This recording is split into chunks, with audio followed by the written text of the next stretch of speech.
천안교회는 저게 좀 특별한 교회입니다.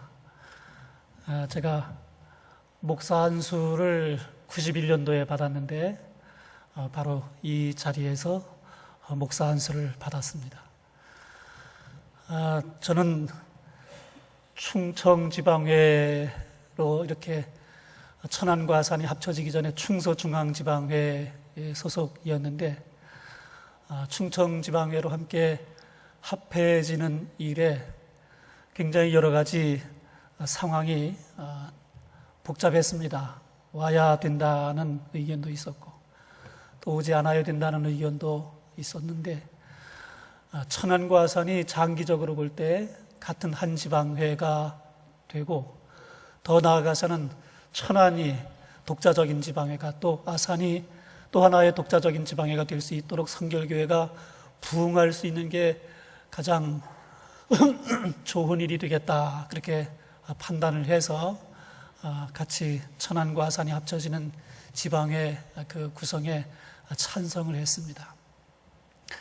내면적으로 사실은 더 제가 속으로 충청지방회로 합해지는 일에 대해서 믿을 수 있었던 부분은 여러 목사님들 계신 중에 우리 천안교회에 윤학희 목사님이 여기에 계셨기 때문에 충청지방회로 함께 합쳐지는 일에 부담 없이 그리고 또 불안한 마음 없이 편안하게 올 수 있었습니다. 제가 그동안 함께 같은 성결교회 교단 안에서 목회를 하는 목사님으로 쭉 교제하면서 본 바에 의하면 우리 윤 목사님의 모든 목회했던 여정이나 또 인품으로나 또 제 개인적인 이야기긴 하지만 테니스 실력으로나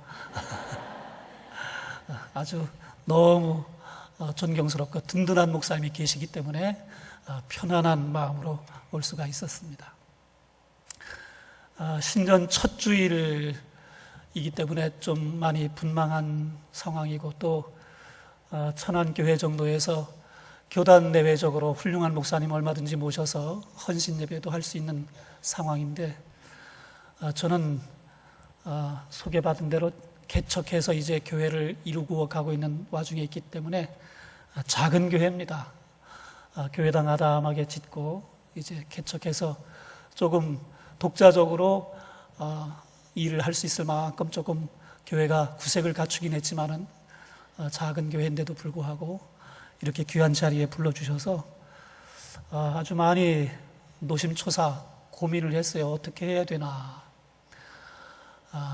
많이 불안한 마음도 있고 또 이건 내가 너무 성급하게 대답을 했다 그런 후회도 했습니다만 하나님께서 주의 종을 강단에 세워 주의 말씀을 증거하게 하실 때에는 하나님 그 누군가에게 그 종을 통해서 꼭 필요한 말씀, 하나님께서 감동시켜서 변화시켜야 될 하나님의 예비하심이 있기 까닭에 나를 보내시나 보다, 그렇게 생각하고 왔습니다.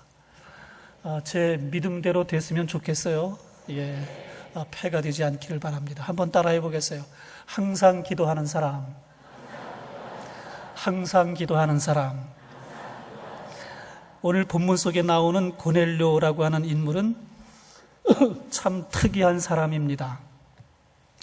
이방인이면서 하나님을 경외하고 경건하게 살았다, 이렇게 기록하고 있는데 그 당시에 종교적인 상황이나 문화적인 배경이나 또 고넬료가 처한 개인적인 입장에서 볼 때 그렇게 고넬료가 살았다는 것은 아주 특별한 경우에 해당됩니다. 우리가 잘 아시고 있는 대로 이 고넬료는 이달리아 부대의 로마 군대 백부장인데 그럼에도 불구하고 이 고넬료가 이방인으로서 유대인이 섬기는 하나님을 섬기고 백성들을 구제함에 있어서 아주 탁월한 인정을 받은 사람이 됐다라고 하는 것은 그런 인물 쉽게 찾아볼 수 있는 일이 아니기 때문에 그렇습니다.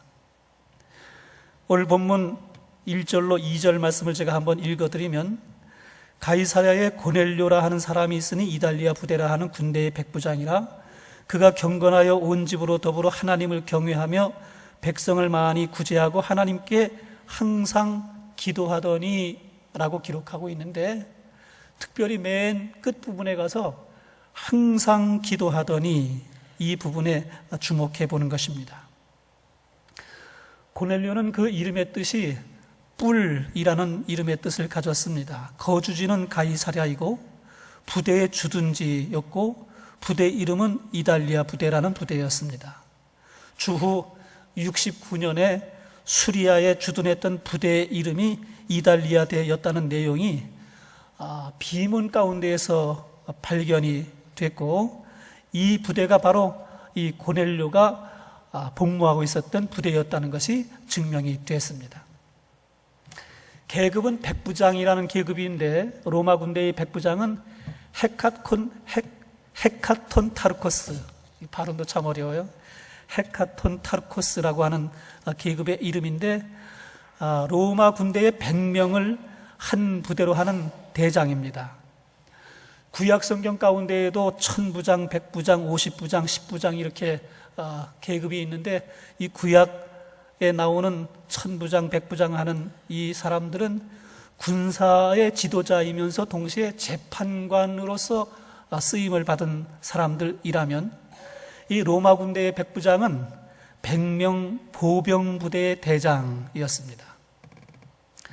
그렇다고 해서 이 사람이 장교는 아니었습니다. 하사관 정도 수준의 계급이었는데, 그럼에도 불구하고 이 고넬료가 이 유대 땅에서 군대를 주둔시키고 그 피지배 민족인 유대를 다스리는 동안에 하나님을 경건되이 신앙하고 백성들을 잘 돌봐 구제하고 그 가운데 특별히 항상 기도하는 사람이었다고 하는 것은, 이게 참 아주 특별한 경우에 해당하는 사람이라는 걸 알 수가 있습니다. 고넬료가 항상 기도하는 사람이 됐을 때 놀라운 일 3가지가 일어났는데, 첫 번째는 하나님께서 그의 기도를 다 들으시고 그의 기도를 기억하고 계셨다는 겁니다. 하나님, 우리가 기도할 때 우리는 기도하고도 다 잊어버리는 일이 너무 많습니다. 내가 기도해 놓고도 그 기도가 응답이 돼서 내게 허락이 됐는데도 불구하고 내가 기도한 사실, 기도한 내용을 기억하지 못해서 하나님 그 기도의 응답으로 내게 이루어 주신 것을 알지 못할 때가 참 많아요. 그런데 오늘 본문 가운데 보면 그 고넬료의 기도에 대해서 천사가 와서 증언해 주기를, 너의 기도가 하나님 앞에 상달하여 기억하신 바가 됐다, 이렇게 말씀하고 있는데, 그렇게 된 비결이 뭐냐? 항상 기도하는 사람으로 살았기 때문이라는 겁니다.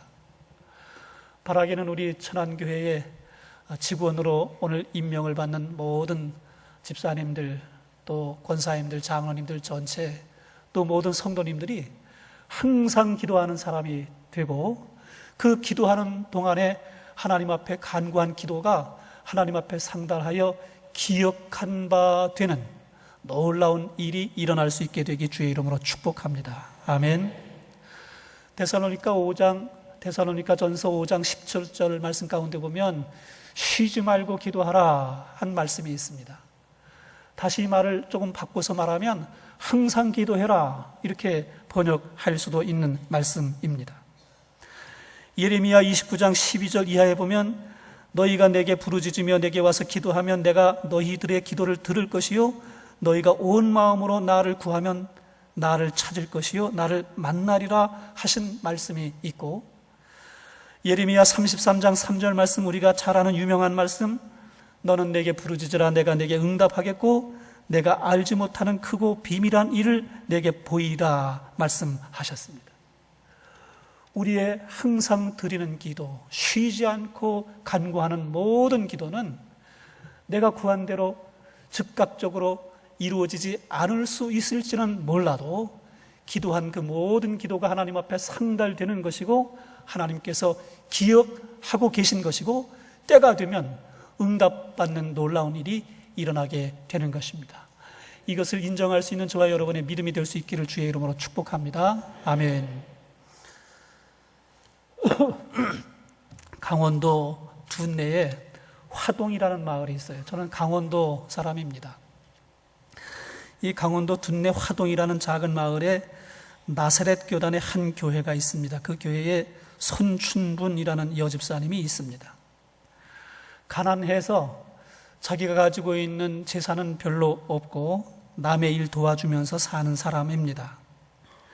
그 동네는 인삼 농사를 짓는 부촌인데 그 동네에서 제일 가난한 사람이 바로 이 손집사님이에요.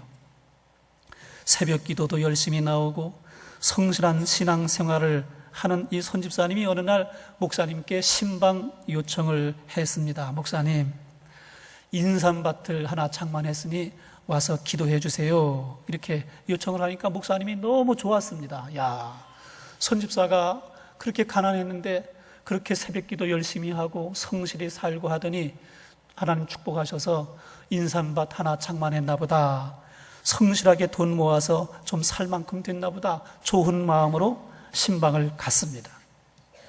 신방을 가면은 인삼밭으로 데리고 가야 하는데 이 손집사님 인삼밭으로 안내하지 않고 자기 집 살고 있는 오두막집으로 오라고 그래요.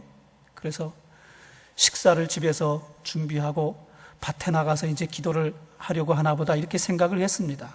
그런데 집사님 집에 당도하니까 집사님이 집 앞마당에 손바닥만하게 화단 같은 인삼밭 하나 만들어 놓고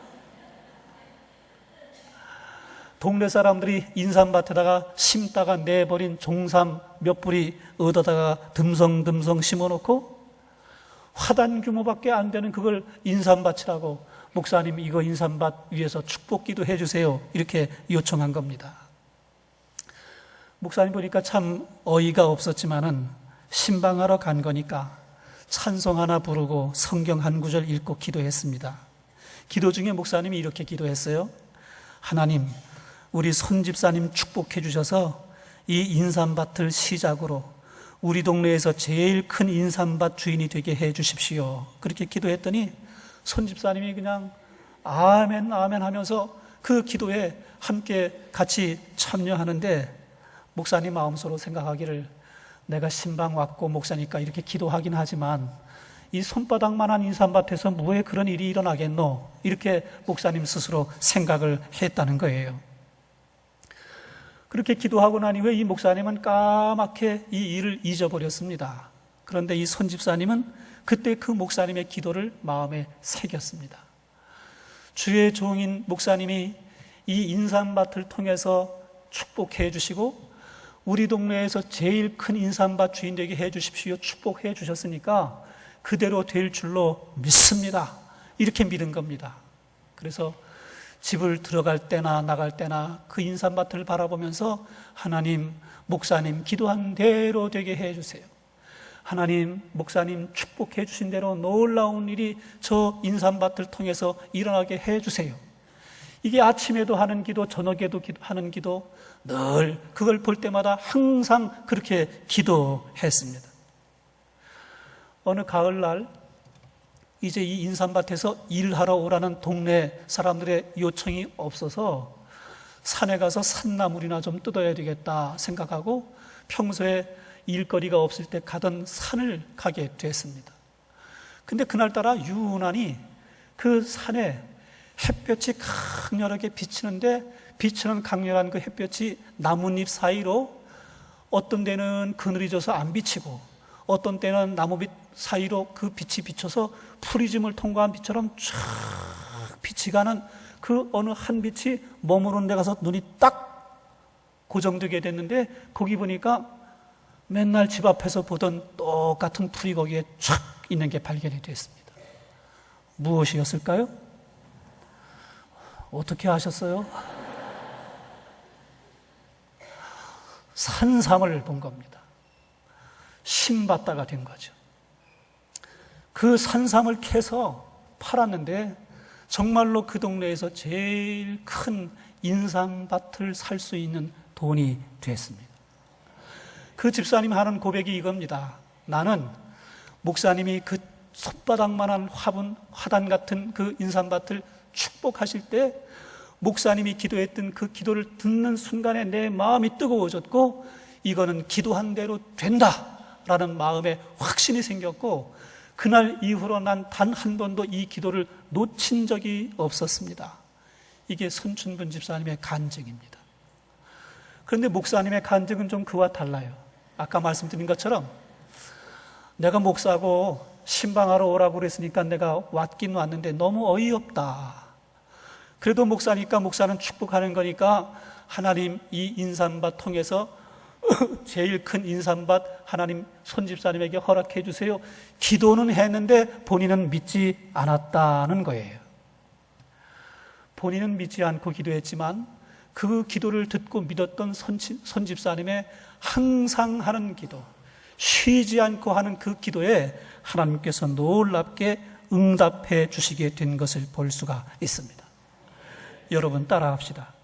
항상 하는 기도, 쉬지 않고 하는 기도, 반드시 응답된다. 인정하시면 아멘.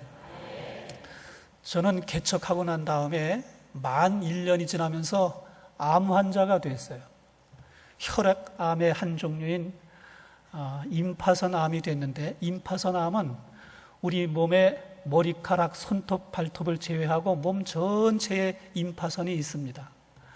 그래서 이 임파선암은 어디에 생길지 몰라요. 그런데 저는 이 소장으로 쭉 가다가 굵어지면서부터 대장이 되는데, 그 굵어지는 부분에 암덩어리가 됐는데 암덩어리가 좀 컸어요. 그때 당시 의학 수준으로 암덩어리 크기가 10cm 이상 되면 수술 불가한 정도 수준이었는데, 제가 그 뱃속에 생겨진 이 암덩어리는 6.4cm에 9cm였습니다.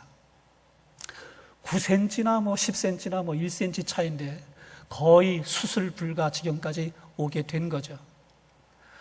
그래서 그 수술을 통해서 암덩어리를 제거하느라고 수술을 했는데 완전하게 다 떼내지를 못했어요. 너무 암덩어리가 크고 창자 전체에 너무 많이 퍼져 있어서 일부 조금 남겨두고 나머지 잘라내고, 그렇게 해서 수술하고 난 다음에 그 남아있는 암세포를 이 항암 주사 요법을 통해서 암세포를 다 없애려는 의료의 그 의사들의 계산이었습니다.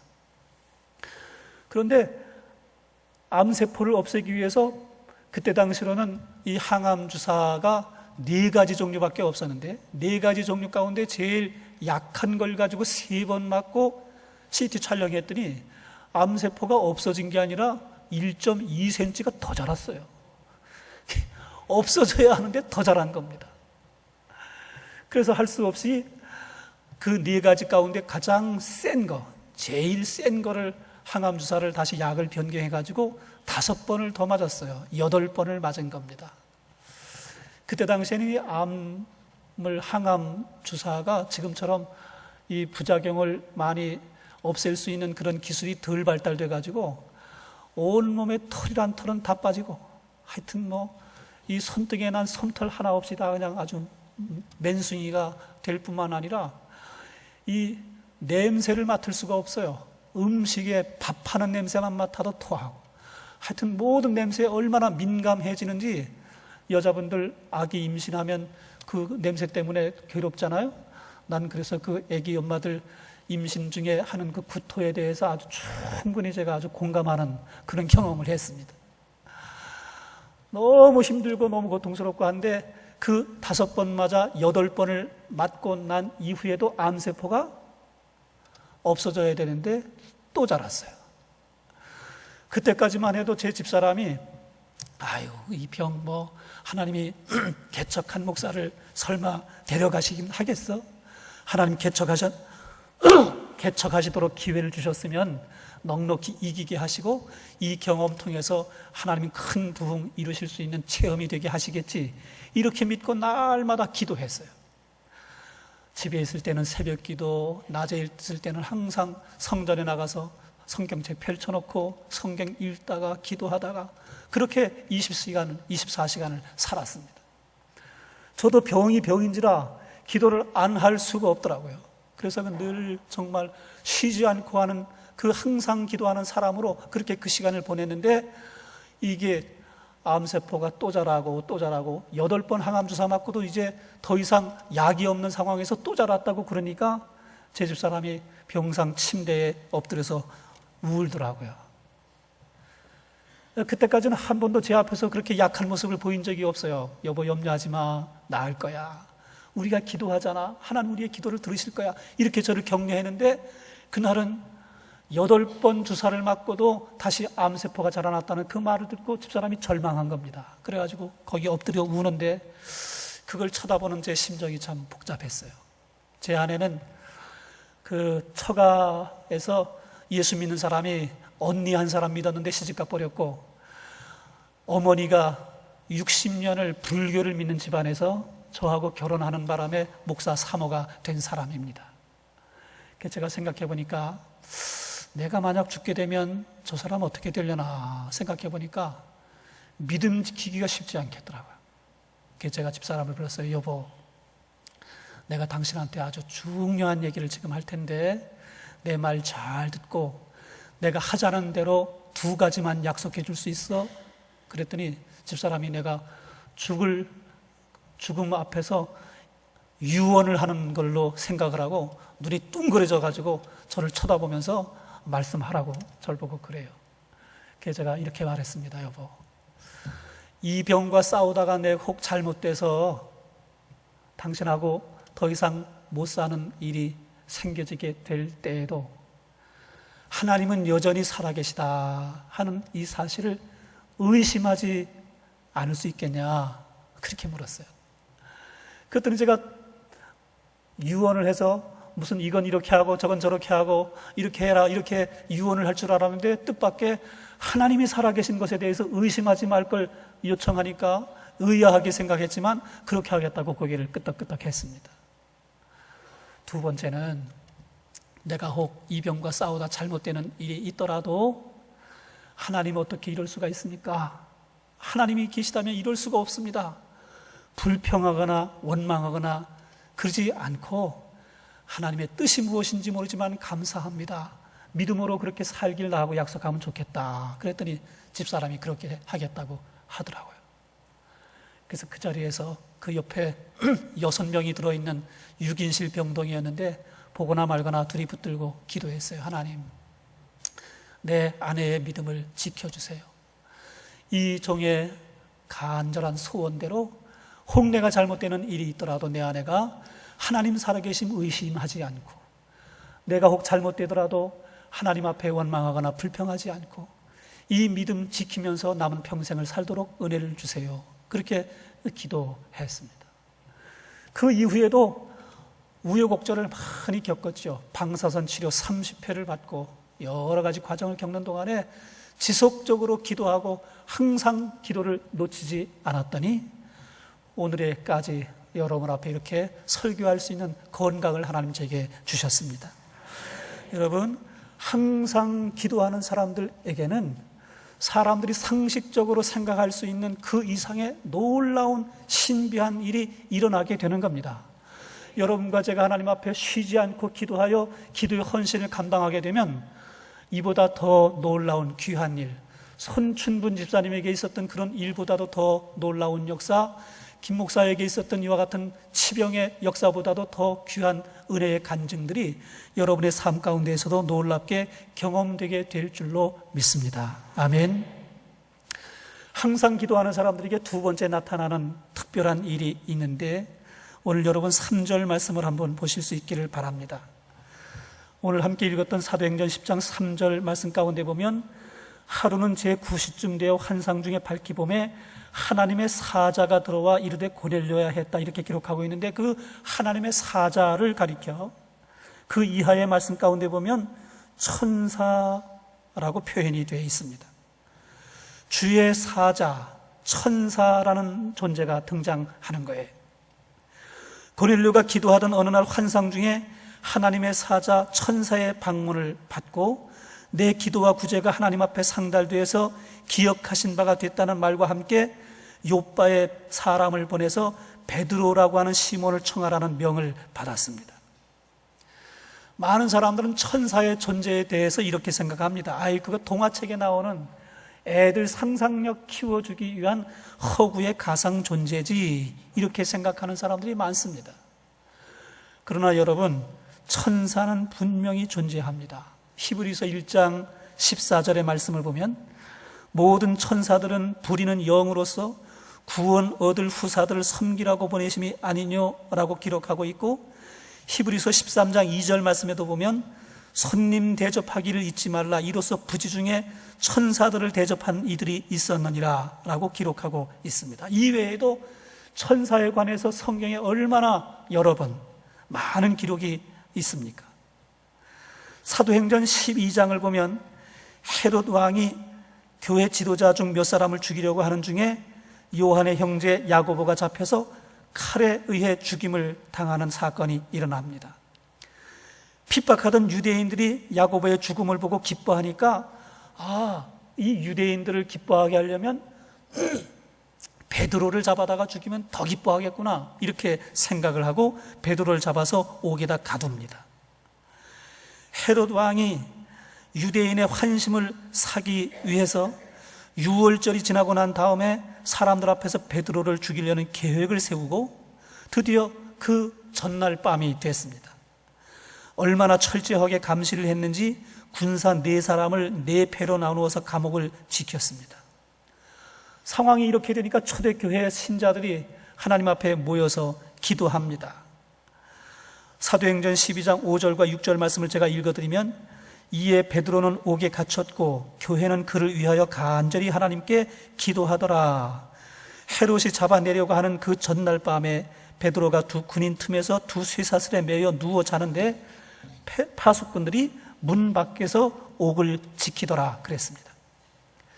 잡혀있는 베드로, 내일이면 죽음을 당한 베드로는 쇠사슬에 묶인 채 잠이 들고, 교회는 뭐 했다고요?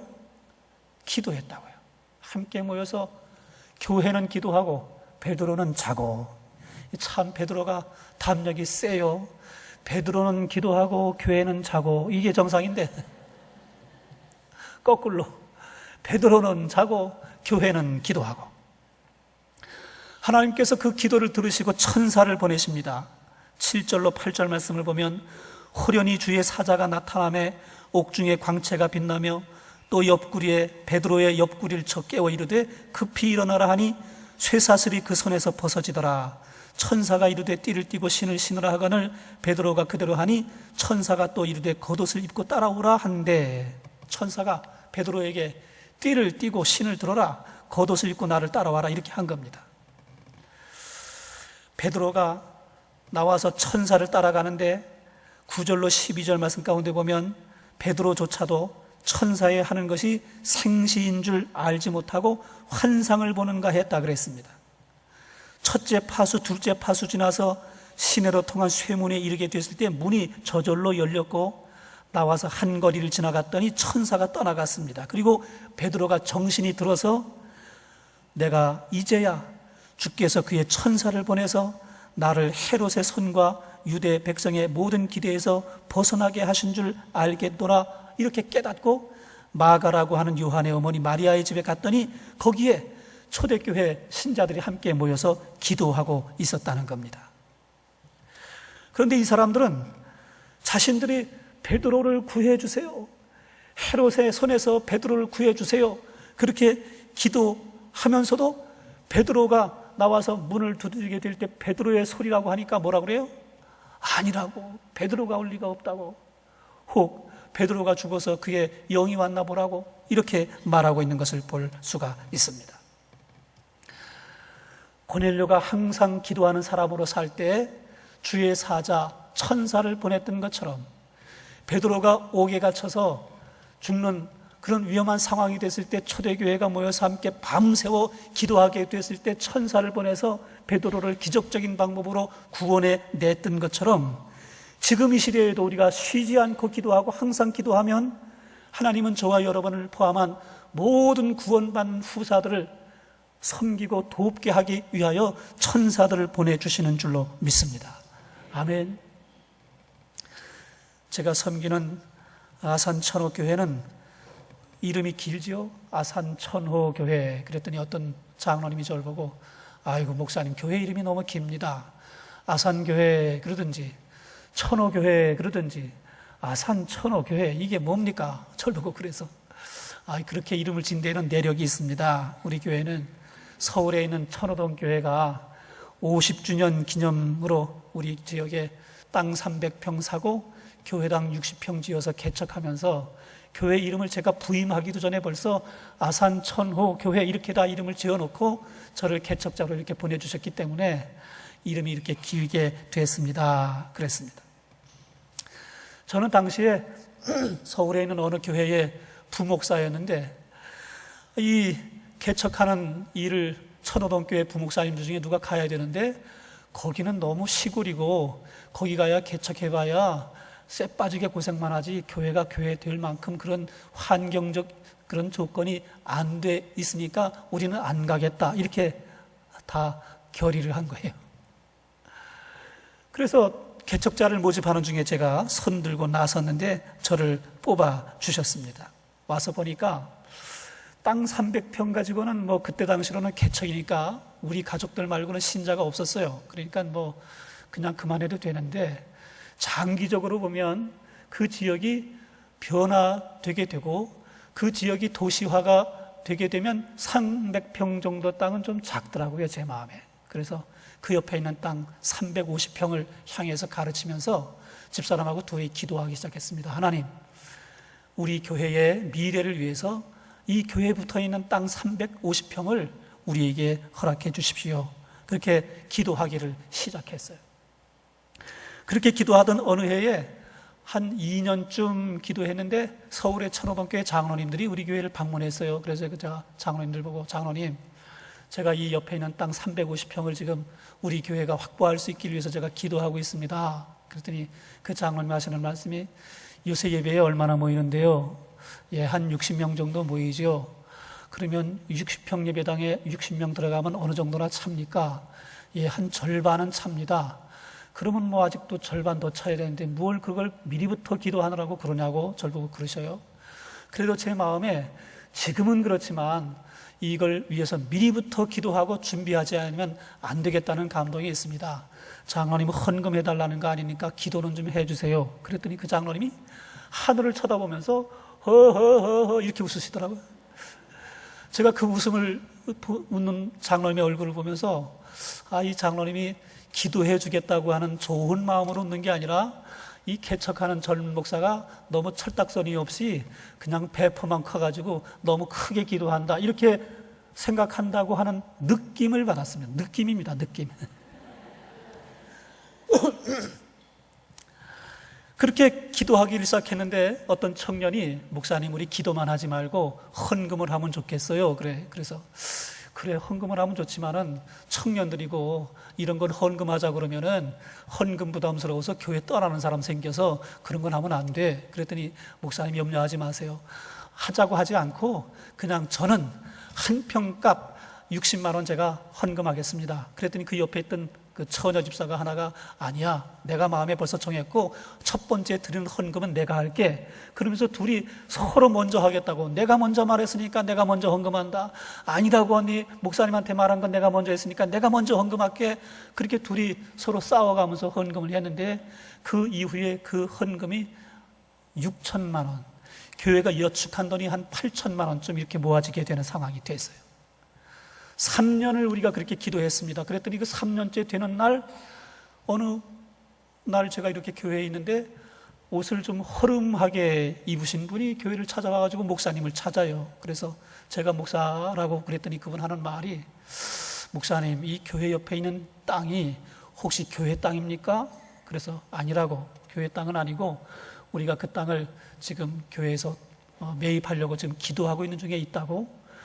도대체 누구시고 이걸 왜 묻느냐고 제가 그분에게 물었더니 나는 이 동네에서 조금 올라가면 어느 골짜기에 고물상을 하는 사람인데 거기가 철거가 되는 바람에 고물상을 이사해야 되는 상황이 돼서 고물상 이사할 수 있는 그런 조건을 가진 땅을 지금 찾아보고 있는 중에 이 교회 옆에 있는 땅이 도로하고 접해 있고 넓고 여기다가 고물상을 이사하면 딱 좋겠다 이런 마음이 들어가지고 이걸 사야 되겠다는 거예요.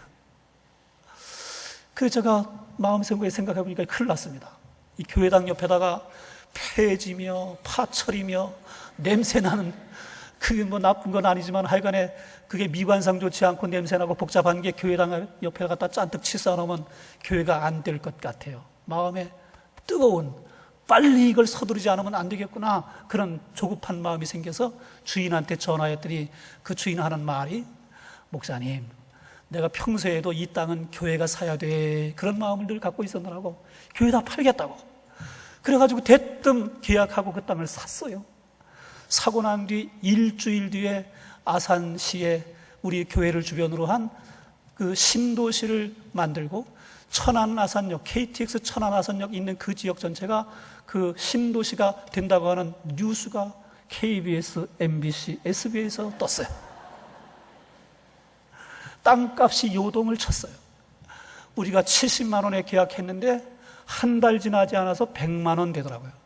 중도금 지불했더니 이 땅 주인이 땅값이 너무 올라가서 이거 해약하면 좋겠습니다, 목사님 좀 생각을 좀 해주세요. 큰일 났어요. 이거 우리 땅 사야 되는데.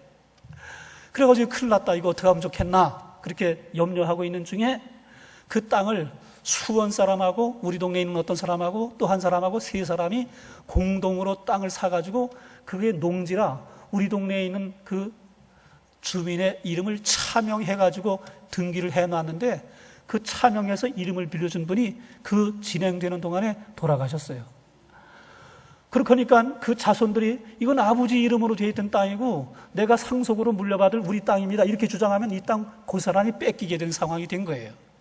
그러니까 그 땅 주인이 할 수 없이 그냥 해약하지 못하고 땅을 계약해서 진행해서 그 땅을 우리가 사게 됐습니다. 그 땅 우리가 70만 원 주고 샀는데 지금은 평당 500만 원짜리가 됐습니다. 350평 계산해 보면 얼마죠?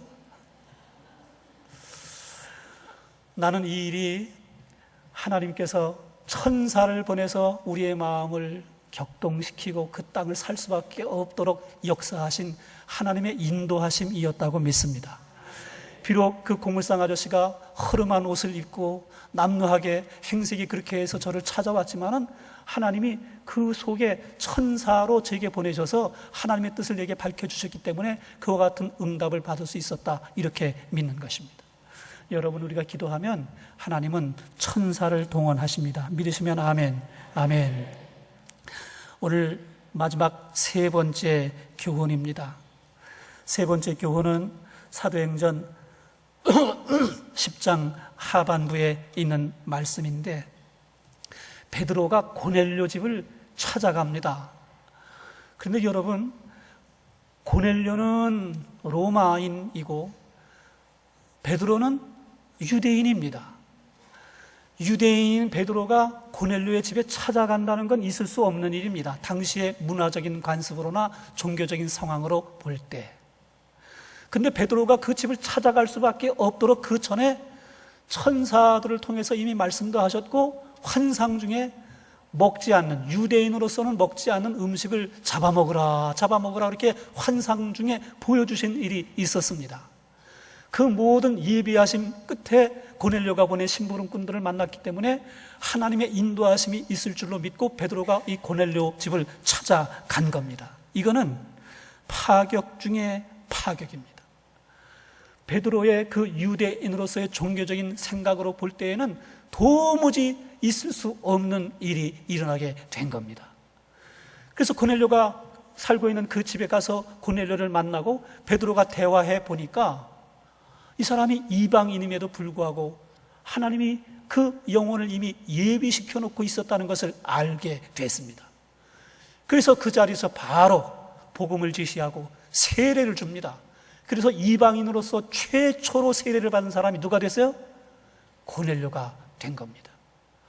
우리가 기도하면, 우리가 항상 기도하고 쉬지 않고 기도하고 기도의 삶을 살게 되면 사람들은 상황을 바꾸시고 사람들의 생각과 고정관념을 뒤집어 엎으시고, 그리고 평소에 하지 않던 것들도 할 수밖에 없도록 우리의 마음을 감동시키는 겁니다. 그래서 하나님의 놀라운 역사를 이루어 가는 거죠.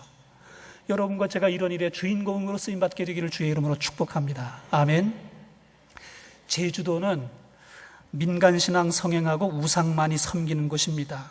이쯤은 뭐 워낙 제주도 토박이보다 외지에서 들어간 사람들이 많고, 심지어는 중국 사람들이 요즘은 뭐 절반은 된다 그런 소리가 나올 만큼 중국인들이 많이 늘어났지만은, 이 제주도가 70년대 80년대까지만 해도 이 복음화율이 아주 썩 낮은 지역이었습니다. 어느 해인가 마을에서 마을 이장을 뽑는 시기가 됐는데, 문제는 이장 후보가 두 사람이 된 거예요. 한 동네에서 피차 잘 아는 사이지만은 두 사람이 서로 내가 이장하겠다고 양보를 하지 않으니까 할 수 없이 투표를 통해서 이장을 뽑기로 했습니다. 그런데 한 사람이 자기가 이장 되려고 공약을 내세웠어요. 무슨 공약인가 하면, 내가 이장이 되면 교회 새벽 기도 종소리를 울리지 못하게 하겠다. 이게 새벽 공약이었습니다. 요즘은 교회에서 차인배를 치는 게 다 하지 않는 시대가 됐지만은, 그 시대에는 교회는 항상 예배 드릴 때마다 종을 치든지 방송을 해서 이 차인배를 울리든지 하고 난 이후에야 예배를 드리곤 했는데, 새벽마다 그 종소리가 시끄러워 죽겠다, 저 새벽 기도 종소리 울리지 않게 하겠다, 이걸 공약으로 이장이 출마하면서 내건 겁니다. 그런데 반대편 사람은 아주 순진하고 착한 사람이에요. 나는 열심히 동네를 위해서 수고하고 어려운 사람들 돌보겠습니다. 그리고 이 이장 투표를 하게 생겼습니다. 교회가 큰일 났어요. 전도사님이었는데 전도사님이, 아니 하나님 이게 웬일입니까? 이장이 이장이지 왜 이장이 교회 종소리를 걸고 이장을 도대체 출마를 하는 겁니까? 이런 일이 어디에 있습니까? 이러고 하나님 앞에 기도하면서 공약을 내세우지 않은 그 착한 사람이 꼭 이장으로 투표에 당선되게 해주세요, 이렇게 기도했습니다. 그래서 드디어 투표날 돼서 다 투표 끝나고 개봉했는데 누가 됐을까요? 공약을 내건 사람이 됐습니다. 기도한 대로 되면 그 공약 내걸지 않은 사람이 되어야 되는데 뒤집힌 거예요. 그러니까 그 사람이 전화가 왔어요. 전도사님, 내가 이장으로 나갈 때 공약을 아시지요? 내일 새벽부터랑 절대로 종을 치지 말고 예배를 드리려면 드리시고, 하여간에 그렇게 해야 됩니다. 만약에 그렇게 되면 나하고 멱살잡이 한번 하는 겁니다. 이렇게 전화가 왔어요. 이 전도사님 큰일 났습니다. 이거 어떻게 해야 되나? 몇 분 되지 않는 신자들하고 함께, 하나님 이 일을 어떻게 하면 좋나요? 하나님 이 문제를 해결해 주세요. 함께 같이 비상특별 기도에 들어갔습니다. 그런데 참 이상하게도 오지 않았으면 좋겠다 싶은 그런 시간은 빨리 오죠. 새벽 기도 시간이 돌아왔어요. 새벽 기도 4시 반에 나가서 초정 치고 5시에 이제 재정 치고, 그리고 새벽 기도 해야 되는데 4시 반에 나가가지고 이 전도사님이 종줄을 딱 잡고, 땡겨야 되나, 이게 땡기면 분명히 이장하고 한판 해야 되는데 참아야 되나 고민하다가, 하나님 나를 이곳에 보내신 것은 복음을 전하라고 함이고, 이 교회의 새벽 종소리가 사람들의 심령성마다 울리게 될 때 그 마음속에 교회 종소리 댕그렁 댕그렁 울리는 그 소리 때문에 그 사람들의 마음이 녹아질 텐데, 내가 설사 이 동네에서 목회 못하고 쫓겨나는 한이 있더라도 이 종은 쳐야 된다. 그리고 잡아당기고 종을 치고 그리고 예배를 드렸습니다. 그러니까 뭐 아니나 다를까 바로 이장이 그냥 전화가 그냥 노발대발 와가지고, 오늘은 첫날이니까 내가 하루는 참겠습니다. 그렇지만 내일 새벽일랑 똑같은 이런 일이 일어나면 정말로 사생결단 나는 줄 아십시오. 이렇게 협박을 하고 전화가 끝났습니다. 참 시간은 야속하지요. 그 다음날 새벽이 또 돌아왔어요. 땡겨야 되나 말아야 되나 얼마나 고민을 하면서 하나님 앞에 기도하다가, 그래도 하나님께서 보내신 사명이니까 난 해야지 하고 땡기고 기도하고, 그리고 새벽 기도 잘 마쳤습니다. 이제 이장하고 내가 만나서 멱살잡이 한번 해야지 이러고 이제 기다리고 있는데, 만 기다려도 오전 10시가 되더라. 아무런 소식도 없고 연락도 없고 이장이 전화도 없고, 그게 이상하다. 그러고 있는 참에 그 교회 유일한 집사님 한 분이 헐레벌떡 오면서, 전도사님 소식 들었어요? 왜? 무슨 소식? 지난 새벽 2시부터 이장 부인이 심하게 아파가지고 밤새도록 고생하다가 새벽 첫 배로 목포 병원으로 갔어요. 그래가지고 이장 부인이 아픈 바람에 이장이 새벽 기도 우리가 종치고 해도 몰랐구나. 그런데 문제는 이 부인이 병원에 뭐 평생 사는 것도 아니고 치료하면 곧 돌아올 텐데, 하여간에 병원에 있는 동안 우리가 세게 기도합시다. 항상 기도하는 것, 쉬지 않고 기도하는 것, 붙들고 기도하는 중에 열흘이 채 못 돼가지고 전화가 왔어요. 목포에서. 내 아내의 병이 너무 중병인지라 장기간 동안 투병을 해야 되는 관계로 이장직은 내놓기로 하겠습니다. 그래서 해결이 되고 말았어요. 저는 이런 일들이 일어나는 이유가 하나님 앞에 기도했기 때문에 그와 같은 상황이 하나님께서 이루어 놓으신 것인 줄로 믿습니다. 항상 기도하는 사람, 쉬지 않고 기도하는 사람들을 통해서 이런 놀라운 기적 같은 일이 일어나게 되는 것입니다. 천안성결교회 성도 여러분, 직원으로 임명받으시는 우리 모든 집사님, 권사님, 장로님 여러분, 기도의 응답을 경험하고 항상 기도하는 이런 하나님 앞에서의 체험을 통해서 날마다 하나님이 정말 나와 함께 계시는구나, 하나님이 내 기도를 기억하시고 듣고 계시는구나, 나를 위해서 천사를 동원하시고 사람들의 생각을 바꾸고 상황을 만들어주시는구나, 이것을 경험하면서 사는 2016년 한 해가 될 수 있기를 주의 이름으로 축복합니다. 아멘. 거룩하신 아버지 하나님, 항상 기도하는 사람으로 살겠습니다. 쉬지 않고 기도하는 사람이 되겠습니다. 나의 기도를 응답해 주시고 나의 기도가 하나님 앞에 상달하여 기억하신 바가 되는 놀라운 축복을 보게 하여 주옵소서. 함께 하시고 도우실 줄 믿고 감사하고 우리 구주 예수님 이름으로 기도합니다. 아멘.